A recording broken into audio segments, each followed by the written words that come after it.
Delphine Ernotte, bonjour et très bonne année 2017. Soyez la bienvenue au Buzz Media TDF Le Figaro. Vous êtes la présidente PDG de France Télévisions.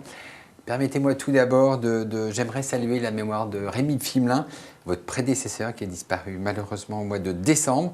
Vous lui avez rendu un vibrant hommage au sein même de l'immeuble de France Télévisions. Voilà, donc je voulais avoir une pensée pour lui. Alors, il en a rêvé, vous l'avez fait.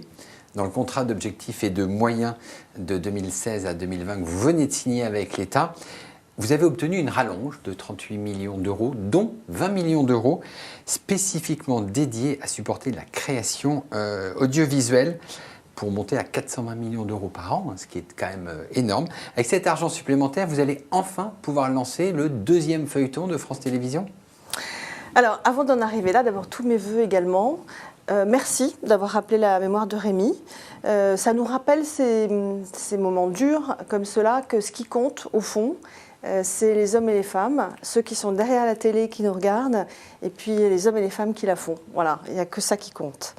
Alors pour ces hommes et ces femmes qui regardent la télévision, si au cœur du plan stratégique de France Télévisions, il y a la création, c'est parce qu'au fond, c'est une question pour nous de patriotisme culturel. Parce qu'on veut que dans 1 an, dans 2 ans, dans 10 ans, dans 20 ans, oui, il y ait un point de vue français sur la façon de raconter les histoires, la façon de raconter l'actualité, les faits réels dans le documentaire, la façon de raconter l'histoire ou le futur dans l'imaginaire, dans les fictions, et puis évidemment aussi la façon de raconter par le détour de l'animation, là aussi la vie telle qu'on la pense ou qu'on la rêve. Et ça, c'est extrêmement important. Or, il y a une chose qu'il faut dire, et ce n'est pas forcément une bonne nouvelle, c'est que la France est à la traîne. Si on regarde la traîne par rapport aux États-Unis, ça on le sait. Non, par rapport aux autres pays européens. Ah oui, aussi. Si on regarde par exemple... En termes d'heures de production, de fiction. Oui. Si on regarde le nombre d'heures de fiction sur toutes les antennes en France, par an, c'est 650. L'Allemagne, la Grande-Bretagne, pays voisin, 2000. Or, on a des auteurs, des réalisateurs, et le cinéma nous le montre, on a un cinéma exceptionnel, qui sont là. Et en matière audiovisuelle, on serait à la traîne. Il n'y a pas de raison. C'est un manque d'argent ? C'est un manque de moyens investis. C'est pour ça qu'on augmente les investissements dans la création. D'accord. Et donc, vous allez pouvoir faire ce deuxième feuilleton quotidien ? Alors, on va faire plus que ça. On va faire d'abord plus de séries françaises. Oui. Premièrement. Deuxièmement, effectivement, on va lancer un feuilleton quotidien. Quand ? Dans 1 an. Dans 1 an. Jour pour jour, dans 1 an, quasiment. Voilà. Et sur quelle chaîne ? Parce que France 3 a Plus belle la vie. Donc sur la 2. Sur la 2, voilà. Parfait. Et puis, on veut absolument développer la coproduction internationale pour faire rayonner la création française à l'international. Et donc, au moins une grosse coproduction Origine France, avec des auteurs français, avec des créateurs français. Quand vous dites grosse coproduction, c'est quelque chose qui pourrait aller sur un Netflix ou sur une plateforme comme la vôtre ? Alors, je dis international. Alors, voilà. D'accord. Je reviens, sur le feuilleton qui est une grande annonce. C'est dans 1 an. Ça veut dire que c'est long de faire un feuilleton. Vous en êtes où ? Ça sera produit en interne ? Vous avez déjà une idée ? Vous avez déjà des auteurs ? Le feuilleton, pour nous, c'est un projet d'entreprise. Parce qu'il sera produit par la filiale de France Télévisions MFP, qui est la filiale de production, et il sera réalisé par les équipes de France Télévisions qui réalisent déjà 20 à 25% de ce qu'on voit à l'antenne est réalisé par nos moyens propres, et il sera réalisé par nos moyens propres. Donc c'est vraiment tous les corps de métier, tous les savoir-faire de cette maison qui vont être sollicités pour créer ce feuilleton quotidien dans 1 an. C'est très court. Ouais. On nous avait dit, court, oui. La chaîne info en 1 an, c'est pas possible. Vous avez réussi. On l'a fait. Donc peut-être que là, on aura un tout petit peu plus de crédit pour nous croire quand on dit, dans 1 an, sur l'antenne, un nouveau feuilleton quotidien. Alors, ce qui change énormément par rapport à Plus belle la vie, c'est que là, depuis un accord que vous avez signé il y a 1 an, en décembre 2015, avec les producteurs, vous pouvez le faire, d'accord ? Et ça veut dire que vous aurez les bénéfices des recettes sur une éventuelle exportation de la production ou sur des produits dérivés. Ça change tout pour le modèle économique. Ça change tout pour le modèle économique et aussi pour la propriété intellectuelle, c'est-à-dire qu'on aura la propriété de la marque. On ne pourra pas voir ce feuilleton quotidien tout d'un coup passer sur une autre chaîne contre notre gré, et ça c'est très important. Ce qui était le risque avec Plus belle la vie. Exactement. Produit par Exactement. Newen, racheté par TF1. C'est Tout ça, à fait. C'était ça ce risque-là. D'accord, c'était ça le risque. Et on avait d'ailleurs, au moment de l'accord de cette alliance avec les producteurs, convenu que ce feuilleton quotidien, il rentrait dans ce nouvel accord. Et voilà, donc un an après, on tient notre parole. Alors, dans tous les chantiers que vous lancez, il y en a encore quelques-uns. Il y avait celui de cette plateforme de SVOD, c'est-à-dire vidéo à la demande par abonnement. Grand chantier assez important. Il y a en face Netflix, il y a Amazon, il y a Hulu. C'est quand même des monstres. C'est des gens qui dépensent 6 milliards de dollars par an dans les contenus. Vous avez les moyens de la lancer? Alors, ce que je voudrais dire par rapport à ça, c'est que dans le plan création qu'on annonce aujourd'hui, il y a les investissements, il y a aussi comment on expose mieux les œuvres. Voilà. Donc ça, il y a 2 étapes à cette meilleure exposition des œuvres sur les antennes non linéaires, c'est-à-dire sur les plateformes. C'est d'abord la refonte de Plus, qui était formidable. Il y a eu un rattrapage par les équipes de Rémi, Bruno Patino. C'était précurseur. Tout à fait, tout à fait. Aujourd'hui, c'est un peu vieilli. Mais c'est normal. Le monde bouge, c'est tout à fait normal. Et donc il faut qu'on va relancer une nouvelle plateforme qui va faire donc l'offre gratuite, le direct, la télévision de rattrapage, et puis l'offre l'achat à la demande qui existe déjà au printemps. D'accord. Et à l'automne, en effet, une offre de SVOD. Alors quand vous dites on n'a pas les moyens, c'est vrai que d'une certaine manière, on ne possède pas les droits des œuvres qu'on a financées.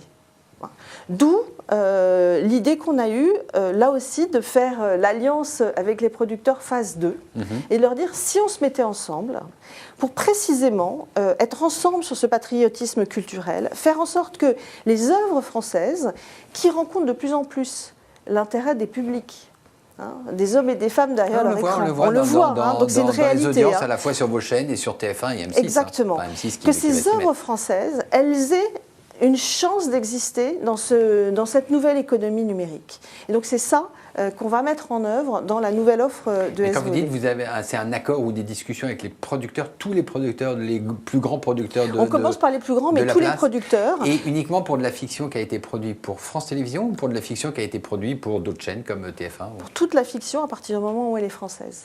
Ah oui, donc on peut retrouver des fictions produites pour TF1 sur une plateforme SVOD. Nous, notre rôle, c'est de défendre la création française. On représente 50% de la création audiovisuelle, 60% de la fiction, 60% du documentaire. Donc il dépasse France Télévisions, notre rôle. On est moteur, en plus on est service public, donc on se doit de porter ça.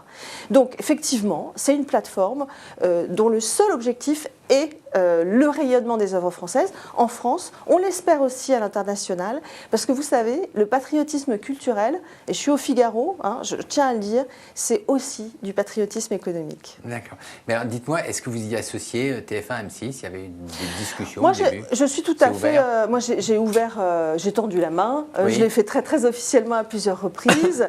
Bon, voilà, donc je reste ouverte. Moi, je pense que la concurrence, elle est mondiale. Et que quand la concurrence est mondiale, eh bien, les acteurs qui sont sur votre marché, c'est vos alliés.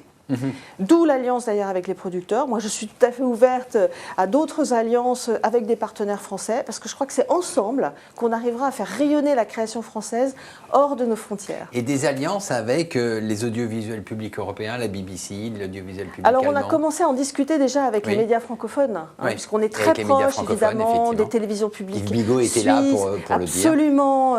Yves Bigot a d'ailleurs proposé, vous savez que je suis présidente de TV5 Monde, donc Yves Bigot a proposé de nous aider à travailler sur ce sujet, et bien sûr c'était une très très bonne idée. Donc on a déjà commencé à travailler avec la RTBF, donc voilà, on est très très ouvert pour commencer à travailler avec les médias francophones. Alors donnez-nous une idée, ça ouvre à l'automne 2017, il y aura combien d'heures de programme dessus? On est en train de caler ça, mais ça va dépendre en fait des catalogues que vont proposer les différents producteurs. Donc, il y aura des films. Il y aura, alors, on souhaite effectivement que tous les genres soient représentés. Vous savez que France Télévisions est un financeur important du cinéma français. On en est d'ailleurs très fiers. Donc, il nous semble clé que le cinéma existe sur nos antennes comme sur l'offre de SVOD. D'accord. Cinéma, série. Et documentaire, animation. Animation, oui. Là, effectivement, France Télévisions est un financeur important pour un prix de un abonnement. Trop tôt pour le dire. En dessous de Netflix, en dessous de 8 €. Voilà, en dessous de Netflix. Parce que vous êtes du service public. Voilà pour les très très grandes annonces. On va revenir un petit peu sur l'année 2016, les audiences. Vous avez hérité d'un France 2 qui était en pleine forme. C'est très bien d'arriver dans une chaîne où ça va bien. Aujourd'hui, elle est au plus bas historique. Comment est-ce que vous allez la relancer? Bon, on a pris des risques. On Vous avez pris des risques, oui. On sait d'où ça vient. Ils n'étaient pas bons, les risques. Ah si, de toute façon, c'est bien de prendre des risques. Oui. Vous savez, s'il y a bien un endroit où on peut se permettre de changer les programmes et puis de laisser le temps aux choses de s'installer, vous parlez de feuilleton quotidien. Plus belle la vie, c'était une catastrophe au début. On se souvient, oui, absolument. Si Rémi, dont vous parliez, n'avait pas eu le cran de dire, on continue quand même, Marc Tessier, à l'époque président de France Télévisions, n'avait pas eu le cran de dire, eh bien, écoutez, on persévère, ça n'existerait pas aujourd'hui. Ça veut dire que vous allez persévérer avec Actuality? Et je pense qu'il faut persévérer, il faut laisser le temps, puis après on décidera en temps voulu. Voilà, c'est tout ce que je dis. Ça veut dire quoi? Vous laissez quoi? 6 mois? Voilà, c'est ça. Je pense qu'il faut laisser le temps aux choses. Est-ce que ça progresse ou est-ce que ça régresse? Voilà, c'est une dynamique, en fait, les émissions. C'est pas une photographie à l'instant T. On a cette chance sur le service public. Moi, j'ai toujours dit, on l'utilise. D'accord, donc vous ne décidez pas tout de suite, vous laissez 6 mois. Vous avez Couture qui est arrivé, voilà. Regarde. Exactement. Et puis pareil, il y a des choses qui vont très bien. On peut parler aussi des trains qui arrivent à l'heure. Oui. L'info sur France Télévisions va très bien. Les magazines d'info vont très bien. Il y a la fiction, et la fiction française en particulier, se porte bien. Les magazines politiques, évidemment, il y a l'émission politique sur France 2, mais sur la 5, on voit qu'il y a des choses formidables. La 4, qui a fait un repositionnement, tout le monde disait, est-ce que je cadre, chaîne jeunesse, on voit qu'elle progresse considérablement. France O, qu'on a repositionné vers les Outre-mer. Oui, progresse, mais elle reste extrêmement modeste. Certes, mais elle fait ce repositionnement sans perdre ses téléspectateurs. Donc voilà, on a aussi beaucoup de sujets de satisfaction. Vous avez lancé la réforme de France 3. Alors ça, c'est le sujet compliqué, c'est le sujet sur lequel tout le monde s'est un peu cassé les dents. En 2 mots, pour les téléspectateurs, ça va changer quoi? Il y aura plus de programmes régionaux, plus de programmes nationaux, on va dire où? L'idée, c'est que les téléspectateurs, quand ils tapent la 3 sur leur box ou sur la TNT, ils se voient, eux, beaucoup plus. Et que donc la part des programmes régionaux fabriqués en région par les équipes de France 3 et par des producteurs régionaux soit plus importante. Aujourd'hui, elle est d'à peu près 25%, on veut qu'elle passe à 40% d'ici 2020. Donc France 3, qui reste une chaîne nationale, un canal unique, eh bien, renforce considérablement son ancrage régional. D'où la réforme qu'on a portée l'année dernière, qui est rentrée en vigueur le 1er janvier 2017. Les nouveaux directeurs régionaux de France 3 sont nommés, ils sont en train de travailler en séminaire à l'heure où je vous parle, et on sent une très belle énergie et une envie de défendre la place des régions. Plus de couleurs des régions. Plus de couleurs, mieux représenter toutes les régions, sortir plus, que les citoyens se voient leur ville, leur commune, leur campagne, beaucoup plus qu'ils ne le voient aujourd'hui. Alors, beaucoup de sujets, je le disais, mais il y a un grand sujet, c'est la chaîne France Info que vous avez lancée en septembre, alors qu'on avait dit qu'elle n'y arriverait jamais. Bon, il y a encore beaucoup d'ajustements à faire, et ça, vous l'avez reconnu vous-même. Aujourd'hui, dans le paysage des chaînes d'info, iTélé, malheureusement, est à terre. Est-ce que ça profite à France Info et quelle est l'audience de France Info? Alors, l'audience de France Info, on la mesure tous les mois, en fait. Parce alors là, vous en êtes où? On est à peu près à 0,3%. Je n'ai pas les audiences de décembre. C'est-à-dire au niveau quasiment de iTélé. À peu près, voilà. Bon, sachant que vous savez, moi, mon objectif numéro 1, ce n'était pas l'audience télé, je l'ai toujours dit. Pour une chaîne, si. C'était le numérique. Ah non, mais attendez, on n'a pas lancé une chaîne. Non, mais on a lancé une offre d'infos avec le numérique en numéro 1, une nouvelle chaîne télévision et puis la radio qui se porte aussi très très bien. Et en termes de résultats, on voit qu'on a énormément progressé sur le numérique. Ça, c'est. Voilà. Donc, si je parle des chiffres, ça, on peut le mesurer. On va progresser sur la télévision. Je pense que 0,3, moi, j'ai été étonnée positivement. Je pensais qu'on allait démarrer à 0,1. Vous savez, quand vous lancez une télé sur un canal assez éloigné, où vous n'êtes pas d'ailleurs présent sur le canal 27 encore sur toutes les boxes, c'est quand même des conditions un peu compliquées. Donc, moi, je m'attendais à ce qu'on parte à 0,1. On est parti à 0,3. Il faut qu'on continue à progresser, mais il faut rester calme. Le truc important sur France Info, ce qu'on a gagné avec Radio France, l'INA et France 24, c'est qu'on a fait différent. Et ça, Oui. Tout le monde l'a vu. C'est incontestable. Voilà. Différent, à ajuster, mais différent. Vous avez aussi, en tant que PDG, chef d'entreprise, femme de chiffres, à cœur d'équilibrer les comptes de France Télévisions. Vous avez annoncé un plan d'économie de 60 millions. Mais si on met 60 millions sur votre budget de 3 milliards, c'est à peine 2%. C'est beaucoup plus que ça, en fait, hein, le plan d'économie. C'est combien? En fait, on a calculé qu'il fallait à peu près 150 millions pour financer la hausse des charges et puis le développement. Donc l'État met 60 et nous, on met le reste. Donc c'est plutôt 90 millions. C'est 90 Alors, vous allez millions. dire que c'est rien, je ne sais pas. En tout cas, ce qu'on a annoncé et les efforts, ils portent principalement sur la structure. D'ailleurs, c'est un gros effort qu'on demande à l'ensemble des salariés parce qu'on fait augmenter l'argent qu'on met à l'antenne, hein, et donc ce qui est aussi partagé avec le monde de l'audiovisuel, et on tire nos économies d'une meilleure efficacité collective des structures France Télévisions. Et donc on a annoncé le non-remplacement d'un départ à la retraite sur 2. Vous trouvez que c'est facile? Moi je pense que c'est pas évident et c'est beaucoup d'efforts en tout cas pour l'ensemble des salariés. Alors on voit que vous allez vite hein, sur la chaîne d'info, sur la réforme de France 3, c'est parce que il va y avoir une alternance politique en 2017. Vous craignez pour votre poste après 2017? Alors d'abord, si je vais vite, c'est parce que France Télévisions va vite. Moi, je voudrais qu'on arrête. Vous savez, il y a une petite mode du France Télévisions bashing. C'est des fonctionnaires, c'est pas vrai. Ils sont lents, c'est pas vrai. Ils sont sclérosés, c'est pas vrai. Donc la vitesse, c'est aussi une façon de redresser la tête et de dire vous nous prenez pour France des Télévisions lents. n'était pas connu pour son agilité. Eh bien, vous voyez, on est en train de démontrer le contraire. Et ça, je crois que c'est très, très important. Alors après, oui, il y a l'alternance, bien sûr, mais ça, tous les présidents de France Télévisions ont affronté l'alternance. Moi, ce qui est important en tant que chef d'entreprise, c'est que l'entreprise, d'abord, elle soit saine. Et c'est pour ça que j'ai tenu à ce qu'on retrouve l'équilibre année après année. Ça a été le cas en 2015, ça va être le cas en 2016 et toutes les années du plan. Donc on a une entreprise saine, à l'équilibre, on ne dépense pas plus que l'argent qui nous est donné, c'est très important. Voilà. Et puis qu'on soit en mouvement, qu'on lance des projets, qu'on ait des perspectives, qu'on ait envie de se déployer, qu'on y croit, parce qu'on y croit au fond tous les salariés de France Télévisions croient à l'utilité du service public. C'est parfait, Delphine Ernotte, merci beaucoup. Je rappelle que dans un an, pile, il y aura sur France 2 en Access Prime Time, c'est ça? C'est ça. Le prochain...